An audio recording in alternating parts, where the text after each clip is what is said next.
Paizão, nós estamos aqui hoje para ouvir a Tua voz. A gente parou o que a gente estava fazendo, Senhor, porque a gente reconhece que Tu, Senhor Jesus, é tudo de que nós precisamos, é perto de Ti que nós queremos estar. Por isso a gente te pede, Senhor, fala os nossos corações nessa noite, Senhor. Tira dos nossos olhos qualquer coisa que nos impeça de ver a Tua palavra. Tira, Senhor, das nossas mentes qualquer coisa, Senhor, que trave o entendimento correto, Senhor, daquilo que Tu tem para nos mostrar. E que tudo que eu falar aqui, Senhor, tenha nascido no Teu coração. Fala com cada um de nós nessa noite. Pai, a gente também nesse momento quer te pedir, Senhor, pela família da Sharon, Senhor, do Diego, Senhor, que perderam a Pietra essa semana, Pai. Nós sabemos, Deus, que somente o Teu Espírito Santo pode consolar eles nesse momento de dificuldade, Deus. Por isso, Deus, a gente quer te pedir, Senhor, conforta eles, consola eles nesse momento tão difícil, Deus. E que toda dor, Senhor, que toda tristeza que eles estão sentindo agora, Senhor, vá sendo substituída pela saudade, Senhor, e pela esperança do reencontro um dia contigo na eternidade, Deus. Cuida deles e mais uma vez eu te peço, fala conosco. No Teu nome que oramos, Senhor Jesus. Amém. Pode se sentar.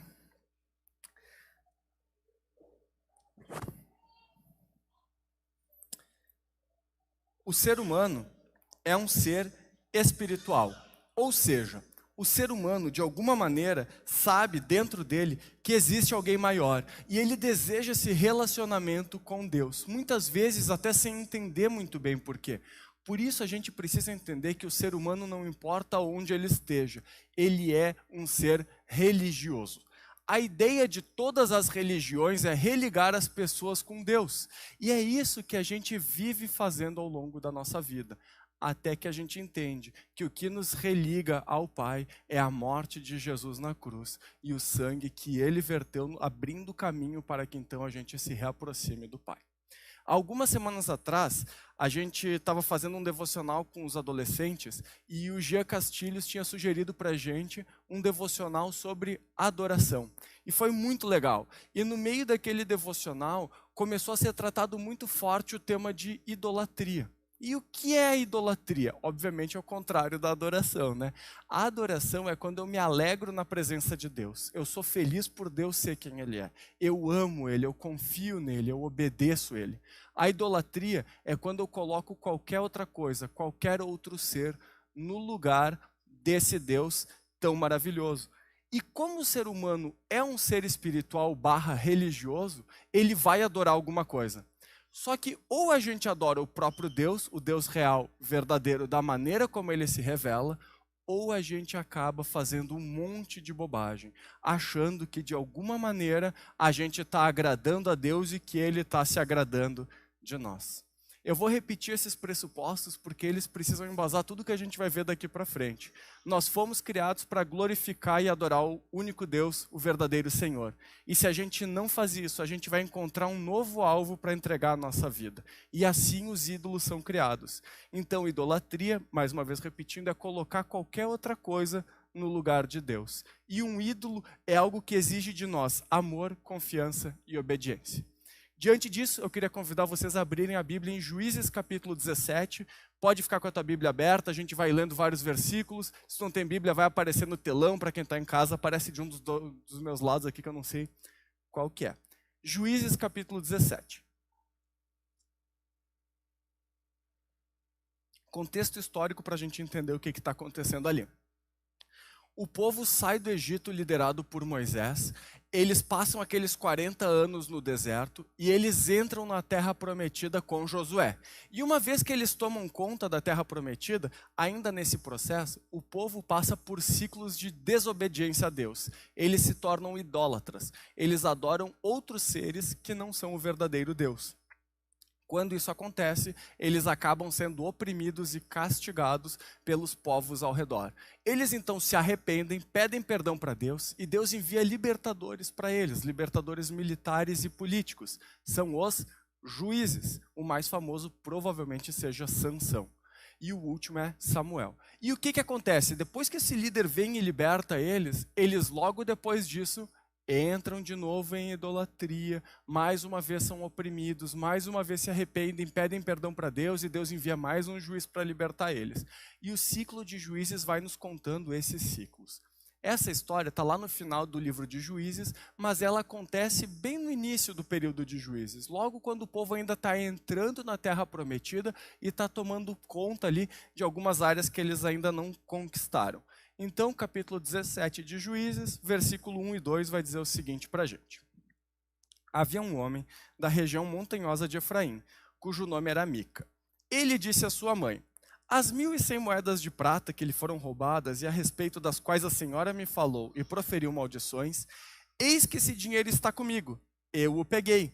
Então a mãe lhe disse: que o Senhor o abençoe, meu filho.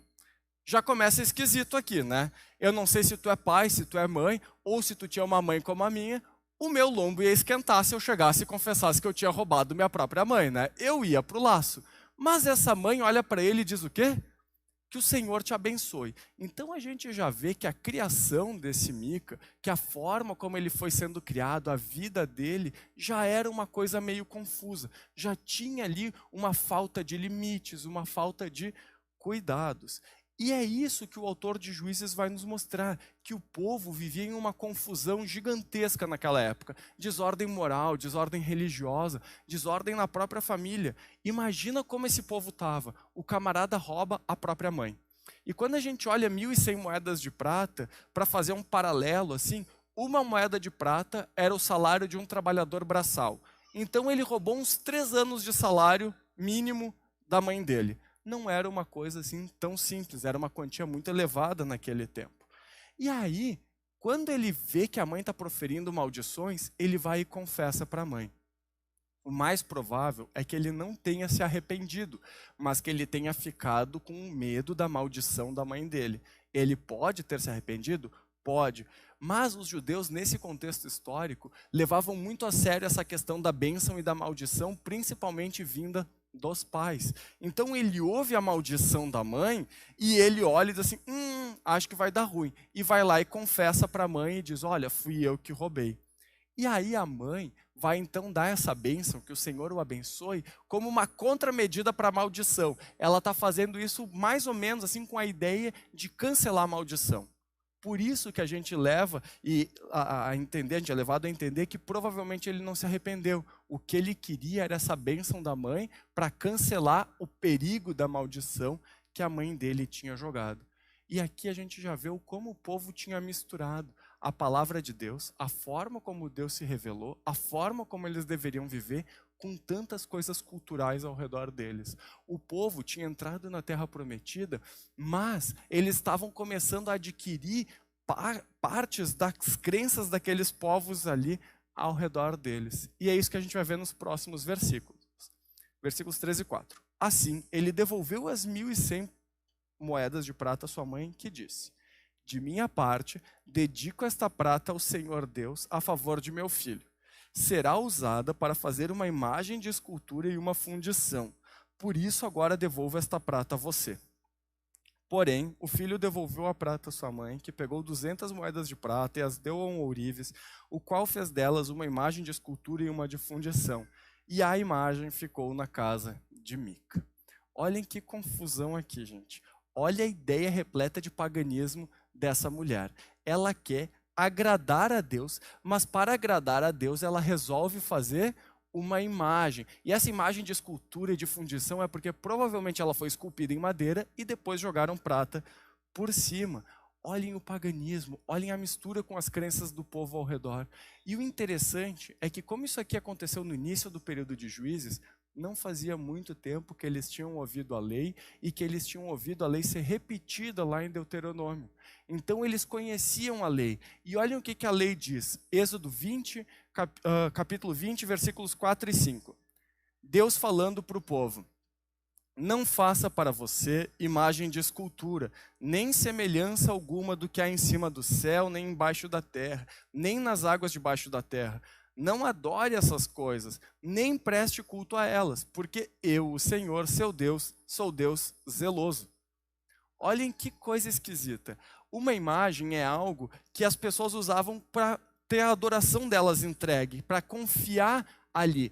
Nessa cultura aqui, eles acreditavam que todo tipo de imagem continha um pouco da divindade. Ou seja, uma imagem na casa significava que o Deus que aquela imagem representava morava um pouquinho ali naquele lugar. Idolatria, colocando uma imagem no lugar de Deus. Eu gosto de uma frase do Lutero que diz: tudo aquilo a que seu coração se apega e se entrega com fé, isso é o seu Deus. Se Mica e a mãe dele confiavam nessa imagem, isso se tornou o Deus deles. Logo, a idolatria estava instalada. E o que mais me chama a atenção, ela tenta honrar a Deus através da idolatria.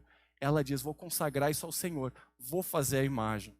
Ou seja, ela pega algo que Deus proíbe e diz que vai fazer isso para adorar a Deus. Ou por ela não conhecer a palavra, o que é o mais difícil, ou talvez por ela desejar que Deus fosse diferente.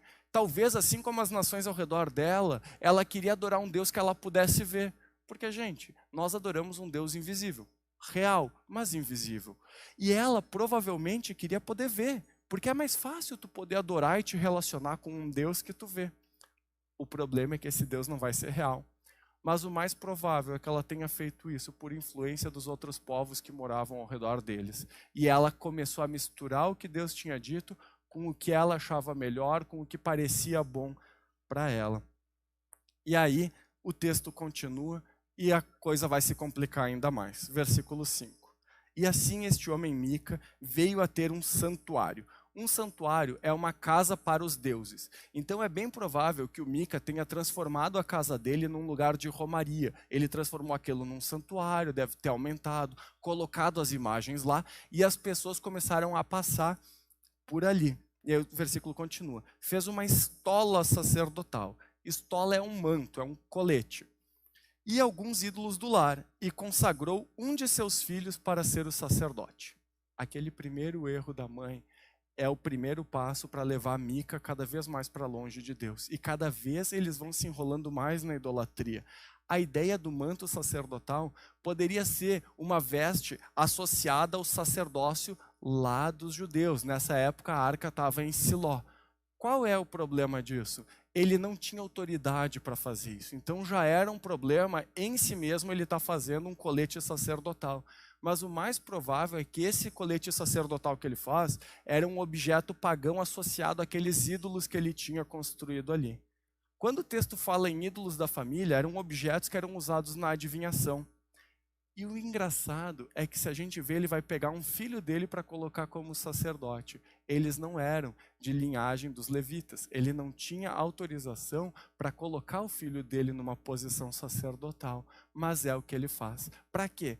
Para imitar a adoração ao próprio Deus, para imitar a adoração ao Deus verdadeiro. Aquele primeiro passo de idolatria leva ele a outros e ele vai tentando imitar o que o povo deveria fazer e a aberração começa a tomar forma e a se desenvolver. E ele, como reizinho ali do centro de adoração, coloca o filho dele, então, como príncipezinho, como sacerdote, e ele acha que a corte está completa. E, na verdade, só tem 2 bobos da corte ali, achando que estão agradando a Deus e indo cada vez mais para longe. E é aí que o autor do livro de Juízes vai nos falar o que ele considera ser o motivo de todos esses problemas. Versículo 6. Naqueles dias não havia rei em Israel, cada um fazia o que achava certo. Essa frase resume o objetivo do autor do livro de Juízes. Ele acredita que todos os problemas que aconteceram ali nesse período eram porque não existia rei em Israel. O livro de Juízes vai ser escrito no período, no final da teocracia e início da monarquia. A ideia de Deus é que ele fosse o governante sobre todo o povo. O povo não aceita e vai pedir um rei, e então Deus vai dar esse rei para o povo. E aí começa a monarquia. O autor do livro de Juízes deve ter escrito no início da monarquia, porque ele ainda achava que os problemas eram causados porque não havia um rei. O povo tinha se afastado do padrão que o Senhor tinha colocado e fazia qualquer coisa que parecia certa. Não é diferente dos nossos dias. Tu pode chegar e apresentar um texto da palavra e a pessoa olha na tua cara e diz: isso é tua opinião. Ah, eu entendi isso, mas eu acho que é melhor desse jeito. E aí a gente vive num mundo de verdades líquidas, aonde parece que a gente não pode ter certeza de nada. E parece que se tu tem certeza de alguma coisa, tu é arrogante. A grande questão é, não importa se a gente concorda ou não, verdades absolutas continuam existindo. E a palavra de Deus é uma delas. Deus tinha dito claramente, não façam isso. Mas essa mulher achava que se ela fizesse aquilo, tudo bem. Tudo bem, era o que parecia bom para ela, parecia certo. Eu acho que é desse jeito. Então ela simplesmente pegava e fazia. O ser humano precisa do Senhor. E se ele está longe de Deus, se ele não conhece a palavra de Deus, se ele não conhece a forma como Deus se revela, ele vai inventar jeitos para se sentir bem. Ele vai inventar maneiras que pareçam corretas para ele e que ele acha que Deus vai se agradar disso e que ele agrada a Deus dessa maneira. Porque o ser humano continua sendo um ser religioso, desejando que o nosso espírito continue ansiando por esse relacionamento com o ser que é maior, com aquele que transcende. E aí, a história parece que vai dar uma melhorada. Versículo 7. Havia um jovem de Belém de Judá, da tribo de Judá, que era levita e estrangeiro naquele lugar. Esse homem partiu da cidade de Belém de Judá em busca de outro lugar para morar. E assim, seguindo seu caminho, chegou à região montanhosa de Efraim, até a casa de Mica. Boa noite, meus amigos. Tudo bem com vocês? Temos aqui 2 convidados. Gente, vieram as 2 tias correndo aqui. Amigos, que bom que vocês estão aqui. Obrigado, gente. Espero que um dia a gente possa ver eles subindo aqui para cantar, para pregar e que a gente fique com vontade de estar aqui em cima junto com eles, né, gente? A gente gosta de crianças no nosso meio e elas são bênção. E se a gente fala que a gente é uma igreja que é família, em família sempre tem criança correndo de um lado para o outro. São bênção as crianças, tá, gente? Não se preocupem. O que aconteceu aqui com esse levita? Ele morava lá em Judá e provavelmente porque o povo já está degradado, o povo não está dando sustento para ele. E aí ele resolve ir embora. E quando ele vai embora, ele vai chegar lá na casa do Mica. O que era um levita? Um levita era um descendente de Levi que tinha obrigações sacerdotais. Ele servia no templo, ele servia no culto ao próprio Deus e eles estavam espalhados pelo país para auxiliar o povo justamente a caminharem para perto de Deus. Um levita ensinava a palavra de Deus, entre outras atribuições que ele tinha no ministério dele. Então esse camarada, quando chega lá, era alguém que tinha sido separado pelo próprio Deus para levar as pessoas para perto de Deus. E aí, quando a gente olha, a gente pode se perguntar, né? Será que ele vai explicar a lei para o Mica? Será que ele vai mostrar para o Mica o que Deus esperava dele? Vai trazer êxodo? Vamos olhar os versículos 9 e 10. E Mica lhe perguntou, de onde você vem? Ele respondeu, sou levita de Belém de Judá e estou procurando um lugar para morar. Então Mica disse, fique comigo como meu conselheiro e sacerdote. Eu lhe darei 10 moedas de prata por ano, a roupa e o sustento. O sustento aqui é o alimento. Eu disse, o que tu comer é da minha conta, eu te dou roupa e eu te dou dinheiro. Resumindo, Mica olha para esse levita e diz, eu vou te pagar. E aí tu concorda com a minha aberração, tu concorda com essa coisa horrenda que eu estou fazendo aqui, que eu acho que Deus se agrada, e aí eu te pago. E aí a gente pode pensar, dinheiro não vai ser determinante, ele vai resistir. Só que não. Olhem os próximos versículos. O levita entrou e consentiu em ficar com aquele homem. E o jovem era para ele como um de seus filhos, a relação deles era muito boa. Mica consagrou o jovem levita que passou a ser o seu sacerdote. E o jovem ficou na casa de Mica. Então Mica disse, agora sei que o Senhor me fará bem, porque tenho um levita como sacerdote. Mica tira o filho dele do posto de sacerdote e dá uma cara de legitimidade por que ele está fazendo. Porque antes poderiam criticar ele dizendo, mas teu filho nem é descendente de Levi. Agora ele tem alguém que é da linhagem correta. E isso dá uma cara de que o que ele está fazendo é bom. E mais, quando a gente olha, gente, de verdade, essa situação ela é ridícula, ela é tenebrosa. Porque depois disso a gente vai descobrir que esse levita era neto do próprio Moisés. E aqui a gente aprende que não importa qual é a tua origem, isso não determina os teus próximos passos com Deus. O camarada era neto de Moisés, isso dava ainda mais cara de que o que Mica estava fazendo era correto. E aí, Mica vai falar uma das frases que eu acho mais absurdas. Ele olha e diz, agora sei que Deus vai me fazer bem, porque eu tenho um levita como meu sacerdote. Resumindo, ele entende que Deus ter mandado um levita até aquele lugar e o levita ter concordado em estar ali servindo para ele, era um sinal de que Deus assinava embaixo, aprovava e batia palma para essa presepada que ele estava ali fazendo. Sabem quando que eu vejo isso nos dias de hoje? Quando a pessoa está com a vida toda errada, tomando um monte de decisão ruim, que tu sabe que é cheia de pecado, mas ela olha e diz assim, se der certo é porque Deus está no negócio. Não, gente. Se der certo, às vezes é porque é justamente contrário à vontade de Deus. Lembra que Deus instituiu toda a autoridade humana e Deus permitiu que Hitler chegasse no poder. E isso nunca fez com que Deus aprovasse o que ele fez. Tanto que no momento certo Deus vai tirar ele. Se der certo, não significa que vem de Deus. Se der certo, muitas vezes significa que tu bateu tanto contra a vontade de Deus, que Deus olha e vai dizer, bom, é isso que tu quer, então eu vou permitir que a tua destruição continue adiante. Dar certo não é sinal de que veio de Deus e que Deus aprovou a tua decisão. E aí, quando a gente olha para essa frase, fica algo que realmente está chegando no ápice. E aí o autor do livro vai entrar no capítulo 18, versículo 1, e mais uma vez ele vai mostrar para a gente o objetivo do livro dele e o motivo desses problemas que ele considerava. Capítulo 18, versículo 1. Naqueles dias não havia rei em Israel, e a tribo dos danitas estava procurando um território para morar, porque até aquele dia não tinha recebido herança entre as tribos de Israel. Esse é mais um dos fatos que faz a gente entender que foi bem lá no início do período de juízes que isso aconteceu. E aí o que vai acontecer? Essa tribo de Dan vai separar 5 espiões. Esses espiões vão olhar uma terra para ver se eles podem invadir, e no caminho para essa terra, eles vão passar na casa do Mica. Eles vão encontrar o levita, vão conversar com o levita, vão voltar para o exército deles, porque eles veem uma terra que é interessante para eles invadir, e quando eles chegam lá no exército, eles vão dizer o seguinte, vocês sabiam que numa dessas casas tem um colete sacerdotal, uns ídolos da família, uma imagem esculpida, um ídolo de metal e até um sacerdote?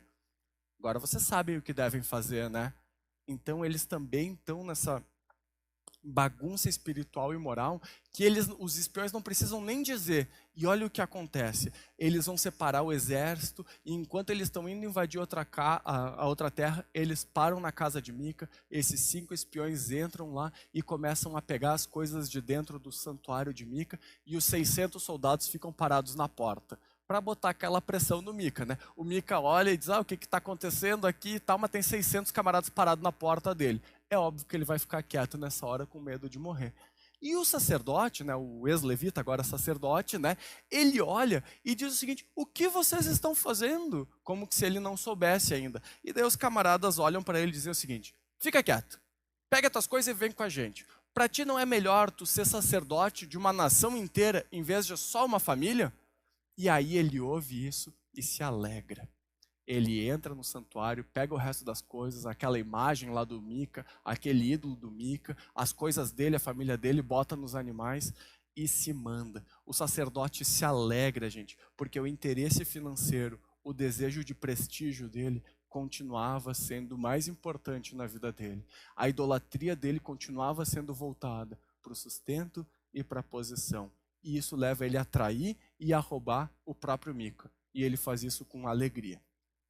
E aí o Mica vê isso, quando o pessoal vai. Sabe aqueles vídeos que tu vê do cachorro latindo muito quando o portão tá fechado e daí o portão abre e ele para de latir? É isso que acontece com o Mica, tá? Quando o pessoal vai embora, ele olha, mas isso tá errado. Daí ele junta mais uns amigos, ele diz, agora eles vão ver. E aí sai atrás dos danitas para tentar brigar lá com os danitas. E quando ele tá chegando perto, o exército olha para trás e grita, qual que é teu problema? Por que tu chamou esses camaradas para lutar? E aí o versículo 24 do capítulo 18 tem a resposta do Mica. Mica respondeu, vocês pegaram os deuses que eu fiz e também o meu sacerdote e foram embora. O que sobrou para mim? E vocês ainda me perguntam, o que é que você quer? Esse grito agonizante de uma pessoa que tem fé em deuses que não existem, em deuses incapazes, mostra pra gente que quando um ídolo é retirado da pessoa, a pessoa perde a própria identidade. A pessoa perde o chão. A pessoa não sabe mais quem ela é. E mais, aqui a gente ainda vê que Mica não estava num erro sincero. Ele não estava equivocado. Ele estava em rebeldia plena, porque ele diz, vocês pegaram os deuses que eu fiz. Ele estava de fato desobedecendo a Deus. E a identidade dele some. O que me sobrou? levaram tudo que eu tinha de valor, devolvam a minha aberração. A religiosidade vira o tesouro, vira o amor dos idólatras. E aonde está o nosso tesouro, é onde está o nosso coração. E aqui os danitas vão mandar ele para casa, dizem, olha, tem uns caras meio brabo aqui, se tu vier é capaz de tu apanhar, então vai-te embora. Ele vê que eles eram mais fortes e vai embora. E eu de todo o meu coração espero que o Mica tenha chegado na casa dele e tenha entendido o significado da verdadeira adoração, que ele tinha que servir somente ao Senhor Deus.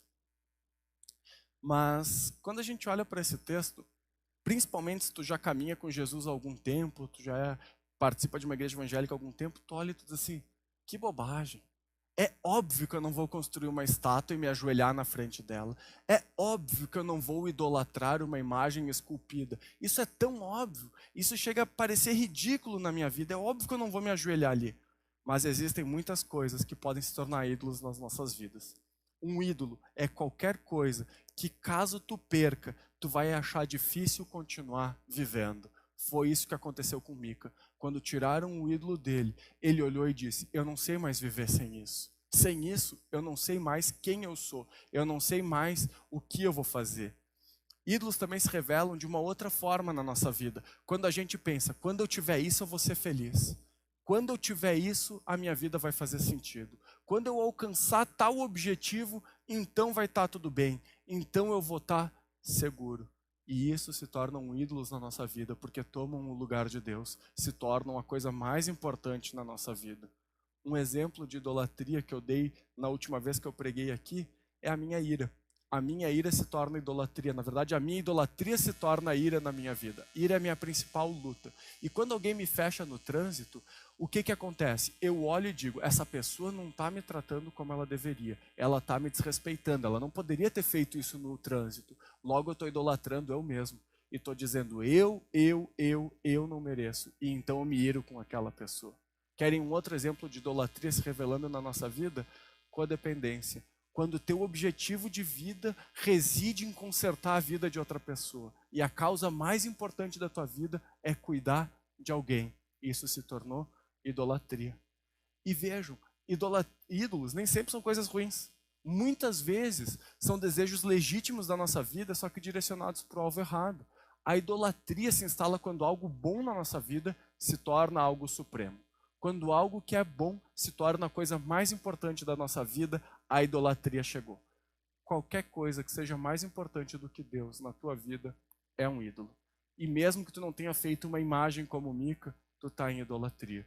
E eu não falo isso de uma posição onde os ídolos não tentem tomar conta da minha vida. Cada vez mais Deus tem me levado a pensar nesse ponto. Ídolos o tempo todo tentam assumir o controle da minha vida. Aquilo em que a gente pensa muito, aquilo que te preocupa muito, aquilo que me preocupa muito, pode ser o teu ídolo. O que tu gasta mais tempo pensando, o que tira teu sono, o que te deixa ansioso, ansiosa, o que te preocupa, pode ter se tornado um ídolo na tua vida. E aí eu separei algumas possibilidades de ídolos na nossa vida. Primeiro deles, conforto. E esse eu creio que seja um dos que mais tem pegado a nossa geração.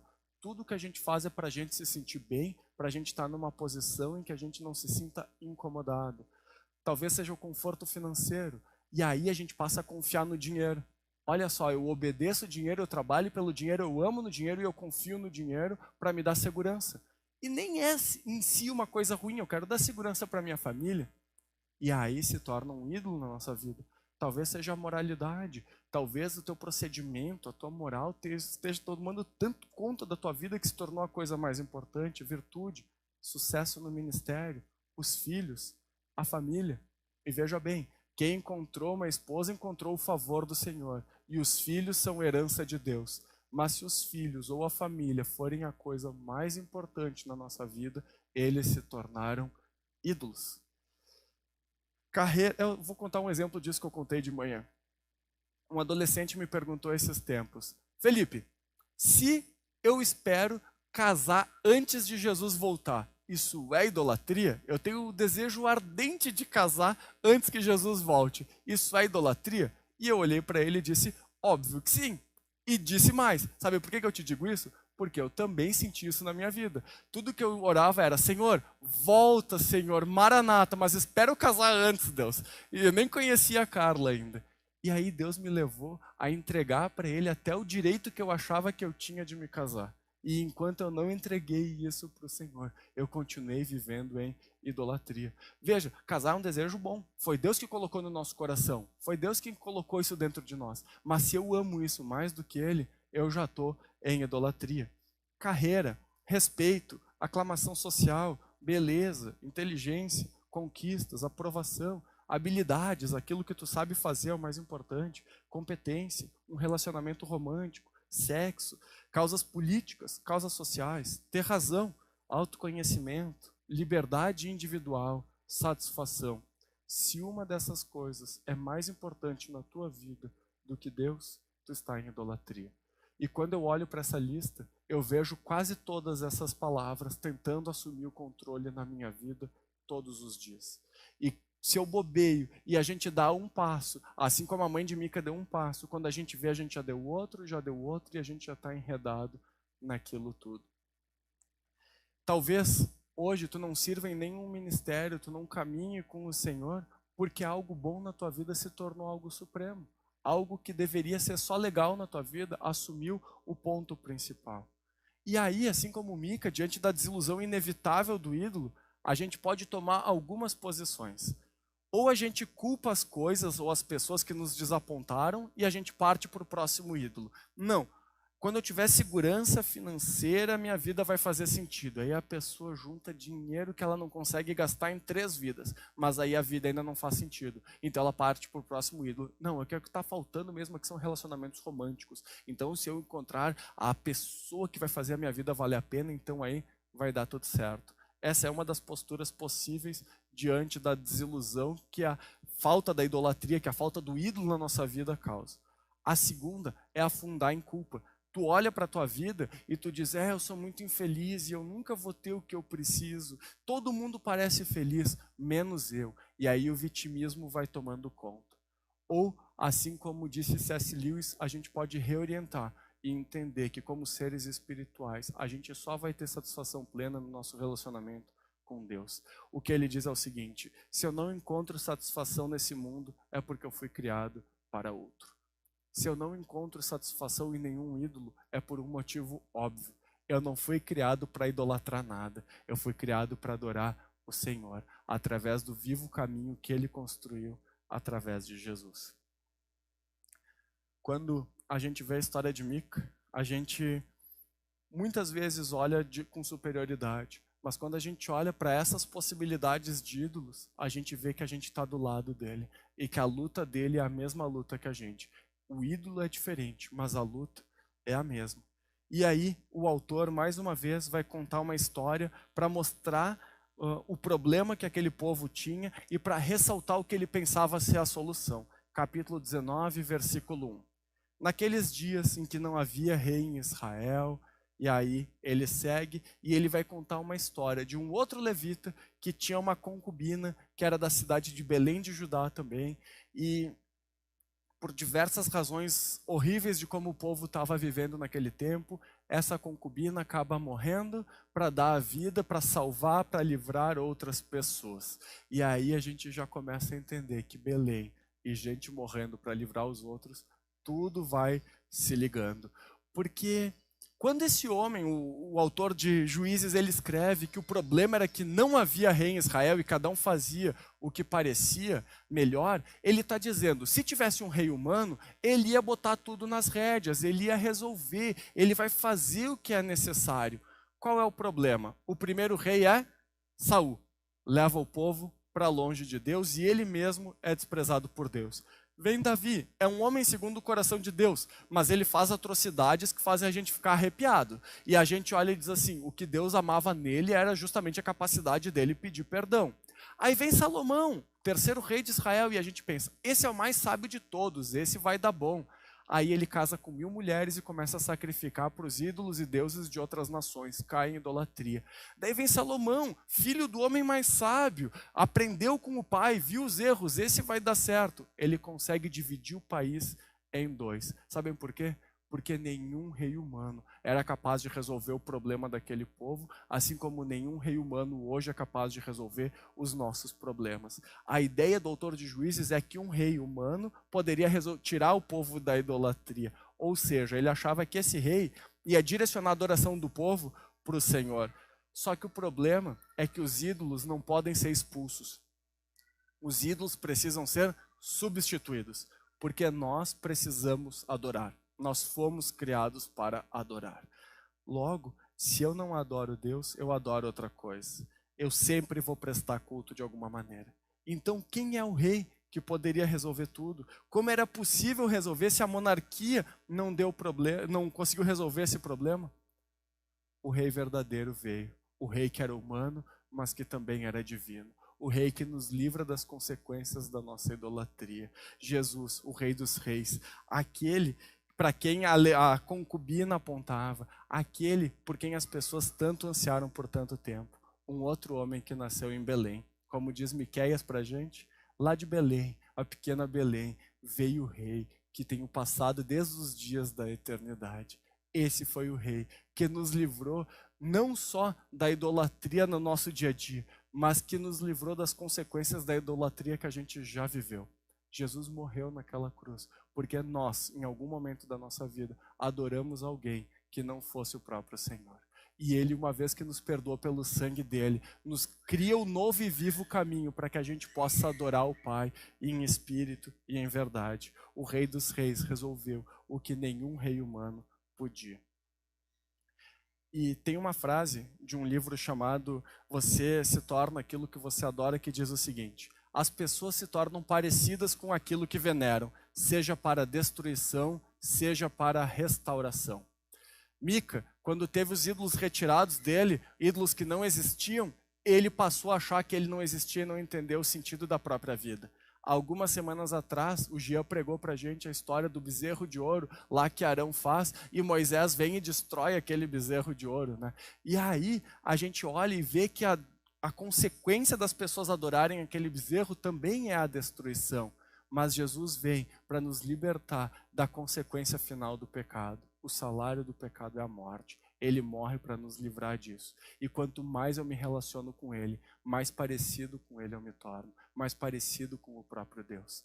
Que cada vez mais a gente tenha o desejo de ser parecido com o único Deus verdadeiro, adorando Ele e tirando outras coisas da nossa frente. Um ídolo, eu vou repetir, é algo para amar, para confiar e para obedecer. A gente precisa amar, confiar e obedecer somente o Senhor. Normalmente, quando eu termino uma mensagem, eu trago uma frase que resume toda a mensagem com uma aplicação. E hoje vai ser um pouco diferente. Hoje a aplicação da mensagem são 2 perguntas. E que essas 2 perguntas martelem a tua mente, martelem o teu coração e façam tu refletir nos próximos dias, assim como eu também tenho refletido nessas palavras nos últimos tempos. A primeira pergunta é: você conhece, ama, confia e obedece somente Jesus? Ou de alguma maneira, tu não olha para o que o Senhor determinou e tu tem o costume de misturar ideias religiosas diferentes, de misturar ideias religiosas totalmente conflitantes, mas tu olha e diz assim: isso é o que me parece bom, e se é o que me parece bom, deve ser certo. Ou de fato, tu tem adorado somente a Deus, da maneira como Ele mostrou na palavra dele. E a segunda pergunta é uma pergunta que eu creio que eu vou levar para o resto da vida e eu queria te incentivar a pensar nela. Existe alguma coisa tentando ser um ídolo no teu coração e te impedindo de servir a Deus, de caminhar com Jesus? O que tu pensa muito, o que tira a tua paz, pode estar se tornando um ídolo na tua vida e é uma boa forma de tu avaliar se é um ídolo ou não é. Enquanto a gente canta essa próxima música, eu queria te convidar a pensar sobre isso e a refletir nesse ponto. Se eu me torno parecido com aquilo que eu adoro, eu preciso diminuir na minha vida cada vez mais. Porque quanto mais eu adoro ao Senhor Jesus, mais Ele vai aparecer na minha vida. Quanto mais eu me aproximo do Senhor, mais eu me constranjo com o amor dEle. E mais eu vou me tornando parecido com Ele, humilde, o Rei eterno, Criador do universo, se tornando simples como uma criança para nos salvar. Além disso, eu queria te convidar a pensar enquanto a gente canta, e convidar o Espírito Santo a te mostrar se existe alguma coisa no teu coração, na tua mente, que está se tornando um ídolo. Talvez alguma coisa boa, talvez alguma coisa que o próprio Deus espera que tu faça, mas que infelizmente assumiu o lugar de Deus na tua vida.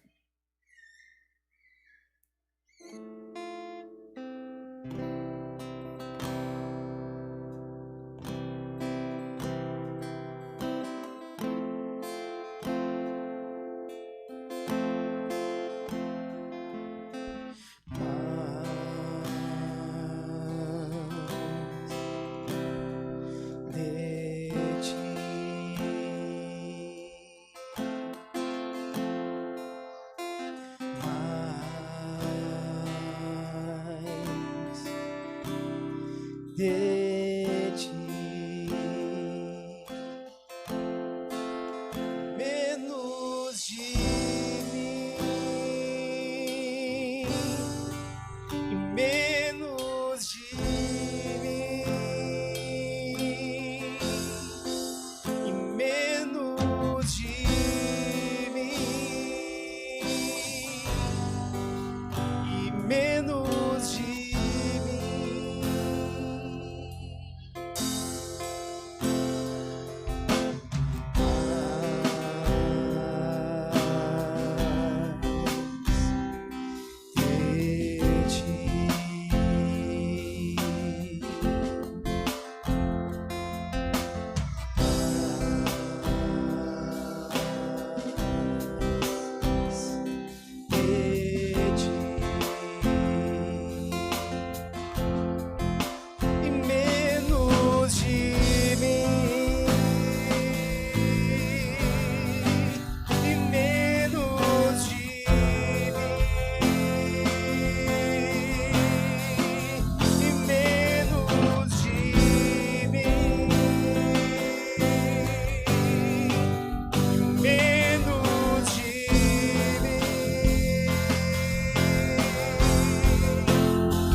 Ele cresça, que eu diminua, que Ele apareça, eu me constranja com a sua glória e todo o seu amor, infinita humildade, servo de todos os que Ele cresça, que eu diminua, que Ele apareça, que eu me constranja com a sua glória e todo o seu amor, infinita humildade, servo de todos os irmãos.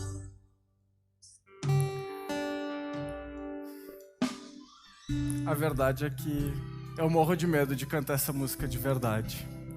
Porque quando eu falo que eu diminua, eu tô tirando o maior ídolo e o ídolo que mais tenta tomar conta da minha vida, que sou eu mesmo. Eu tô certo, eu que sei, é melhor assim. Se tu cantou isso de verdade, eu espero que de fato o Senhor te ajude nesse caminho e que cada vez mais eu e tu sumamos e Ele apareça. Senhor, perdão por todas as vezes que a gente deixou, Senhor, alguém, até nós mesmos, assumirmos a posição que só é Tua por direito nas nossas vidas. Perdão, Senhor, porque muitas vezes a gente permite que coisas boas se tornem o principal, o essencial, o supremo nas nossas vidas. Deus, a gente confessa diante de Ti a nossa idolatria, mas a gente confessa tendo a certeza de que Tu é um Deus bom e misericordioso, que nos perdoa se a gente confessar diante de Ti. Senhor, não permite que a gente se ache melhor do que Mica ou do que a mãe dele, porque com outros ídolos a gente faz a mesma coisa, Deus. Mas, Senhor, o que a gente te pede é que o Teu Espírito Santo nos revele, nos mostre se existem coisas tentando ser o principal nas nossas vidas. Que a gente entenda, Deus, que a única coisa sem a qual a gente não pode viver é a Tua presença. Que a gente entenda, Senhor, que o mais importante é Tu, Senhor, e que a gente se relacione com todo o resto das coisas ao nosso redor a partir da nossa vida. vida contigo, Senhor. Que a gente diminua, Senhor, e que tu cresça, Senhor. Que a nossa vontade, Senhor, de fazer as coisas seja substituída, Senhor, pela tua presença em nós. Que a gente abra mão de achar que a gente conhece um caminho melhor do que aquele que tu nos revelou, Senhor. E que a gente seja conhecido, Senhor, por sermos parecidos contigo. Porque se a gente se torna parecido com quem a gente adora, com o que a gente adora, Senhor Jesus, a maior honra pra gente vai ser a gente ser visto com a tua humildade, vai ser a gente ser visto como teu servo, como servo dos nossos irmãos, assim como a gente acabou de cantar. Espírito Santo de Deus, levanta aqui, Senhor, uma comunidade disposta a te adorar, a te buscar com toda a força, com todo o coração, que a gente te ame, que a gente confie e que a gente te obedeça, Senhor. E mais uma vez a gente te pede, se algo está tentando tomar o teu lugar, mostra pra gente, Senhor, e nos dá força para lutarmos contra. É no teu nome que nós oramos, Senhor. Amém. Que a gente cante de novo essas palavras, que de fato a gente busque de novo essa certeza de que tudo que a gente precisa é que o Senhor cresça e que a gente diminua, que Ele seja maior e que a gente se constranja na presença dEle. Amém. Coloca de pé neste momento. Declare essa canção verdadeiramente como uma oração. Amém.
Que eu diminua, que Ele apareça, eu me constranja com a sua glória e todo o seu amor, infinita humildade, servo de todos os irmãos, que Ele cresça, que eu diminua, que Ele apareça, eu me constranja com a sua glória e todo o seu amor, infinita humildade, servo de todos.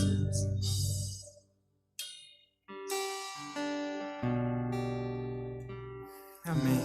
Que durante essa semana a gente consiga refletir se a gente tem de fato adorado Jesus como Ele mostra e se tem algo na nossa vida tentando se tornar um ídolo.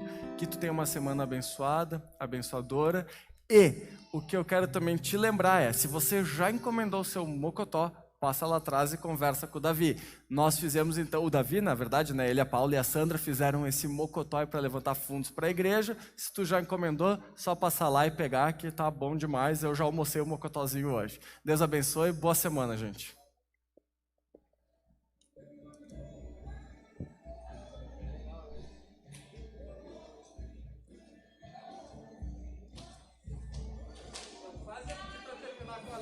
Mas deve ser assim, não sei se eles estão preparados, vou pegar eles no contrapé.